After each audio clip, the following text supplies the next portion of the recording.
முதல்ல நாளைக்கு முக்கியமான ஒரு எக்ஸிபிஷன் இருக்கு. நம்ம கலைகள், நம்ம கைவினை பொருட்கள், நம்ம எஃபிஓஸ் ஃபார்மர்ஸோட அசோசியேஷன்ஸ்லேருந்து எல்லா பொருட்களும் அவங்கவுங்க ஸ்டால் வச்சு ராகவேந்திர மண்டபத்தில் நாளைக்கு 3 மணிலேருந்து ஆரம்பித்து 1ஆம் தேதி, 2ஆம் தேதி, 3ஆம் தேதி 3 நாட்களும் குடும்பத்தோடு வந்து குழந்தைங்களோடு வந்து அங்கே நம்ம பொருட்கள் என்ன, நம்ம கைவினை கலைகள் எப்படிப்பட்டு உயர்ந்தது, அந்த பொருட்களை வாங்கிறதுக்கு, என்ஜாய் பண்ணுறதுக்கு ஃபுட் கோர்ட் இருக்குது, சாப்பிட்ற பொருட்கள் இருக்குது, விளையாடுற இடங்கள் இருக்குது. குழந்தைகளோடு குடும்பத்தோடு வந்து இது ஒரு தமிழ்நாட்டு மேளா மாதிரி, இந்திய மேளா மாதிரி, பாரத் மார்க்கெட்டுன்றது அதோட முதல் முயற்சி எக்ஸிபிஷன். அதுக்கப்புறம் எல்லா ஊர்களிலும் இது எடுத்து செல்லப்படும். அதுக்கப்புறம் ஒரு ஸ்டோர், கோஆப்ரேட்டிவ் ஸ்டோர் மாதிரி நேரடியாக வியாபாரம் செய்யறதுக்கு இந்த ஸ்டோர்கள் உருவாக்கப்படும்.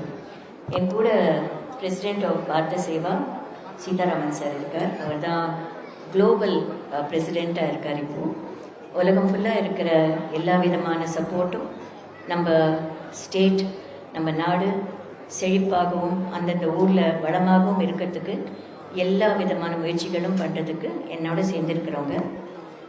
அசுதோஷ் ஜி வந்து அக்ரிபேட் ஃபார்மிங் பெரிய கம்பெனி. அவங்க ஃபார்மர்ஸ்க்காக என்னோட சேர்ந்து அவங்களுக்கு என்னென்ன சப்போர்ட் கொண்டு போய் சேர்க்க முடியுமோ அதை சேர்க்கறதுக்கு என் கூட கை கோர்த்துருக்காங்க. வர்க்காஸ் வெஹிக்கல்ஸ் பண்ணுறவங்க, அவங்களும் ஃபார்மர்ஸ்க்காக எப்படி ஒரு வெஹிக்கல், ஒரு ஊர்லேருந்து பெட்ரோல் பங்க் போய் சேர்கிறதுக்கே ரொம்ப டைம் ஆகும், அதனால் அவங்களுக்கெல்லாம் இந்த வெஹிக்கல்ஸ் எல்லாம் எப்படி கொடுக்கறது அப்படின்னு சொல்லிட்டு இந்த ப்ராஜெக்டை சேர்ந்து செய்கிறாங்க. இன்னும் நிறைய ப்ரோக்ராம்ஸ் இருக்குது. அதெல்லாம் ஒன்று ஒன்றா நாங்கள் செய்யும்போது we will explain it to you. பாரத சேவான்றது எல்லாரும், ஒரு சிட்டிசனும் ஒரு ஊர்லேயும் ஒரு வீட்டிலேருந்தும் மெம்பர் ஆக முடியும். நம்ம தெருவுக்கு என்ன முக்கியமோ அதுதான் நம்மளுக்கும் முக்கியம். நம்ம பக்கத்து வீட்டுக்காரருக்கு எது முக்கியமோ அதுதான் நம்மளுக்கும் முக்கியம். யாரோ வருவாங்க, எப்போ செய்வாங்க, நம்மளுக்கு உதவுவாங்க நினைக்கிறதுக்கு முன்னாடி நம்மெல்லாம் சேர்ந்து எப்படி நம்மளுக்கு உதவலாம், பரோபகாரம்னு பேர்.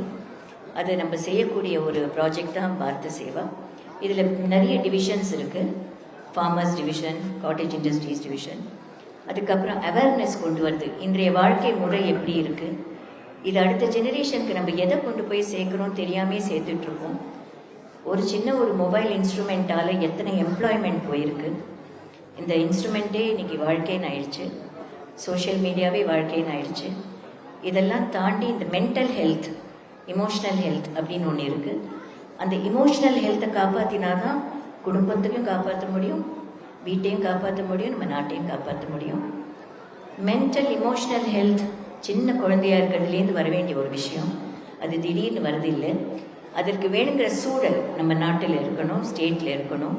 அதுக்கு வேண்டுங்கிற முயற்சிகள், பாதுகாப்பு, குழந்தைங்களுக்கு, லேடிஸுக்காட்டும் எம்ப்ளாய்மெண்ட், மெயினாக எம்ப்ளாய்மெண்ட் பாரத சேவாவோட பெரிய குறிக்கோள். எப்படி தொழில்களை மேலும் வளம்படுத்துறது, பழைய தொழில்களை எப்படி திருப்பி கொண்டு வருது, அது கண்டிப்பாக நம்ம செய்ய வேண்டிய ஒரு முயற்சியாக பாரத சேவாவில் இருக்கும். இப்போ நான் இதை விட்டுட்டு உங்களுக்கு வேணுங்கிற கேள்விகளுக்கு பதில் சொல்கிறேன். சங்கல்பம்ன்றது வந்து பாரம்பரியமாக எத்தனையோ குருமார்கள் தன் வாழ்க்கையை தியாகம் பண்ணி பெரிய பெரிய போர் வரும்போதெல்லாம் காட்டுக்குள்ளெல்லாம் நம்ம விக்கிரகங்களெல்லாம் தூக்கிட்டு போய் காப்பாற்றி, கோயில்களை காப்பாற்றி, நம்ம ஃபோர்ட்ஸை காப்பாற்றி, நம்மளோட நாட்டை காப்பாற்றி தியாகம் பண்ணியிருக்காங்க. அவர்கள் விட்டு சென்ற பாசிட்டிவ் எனர்ஜின்னு ஒன்று இருக்குது. அவங்களுடைய பாடங்களாகட்டும், அவங்களோட வாழ்க்கையாகட்டும் நம்மளுக்கு ஒரு பாடம். அது அடுத்த ஜெனரேஷனுக்கு கொண்டு போய் சேர்க்கணுன்றது தான் சங்கல்பத்தோட வேலை.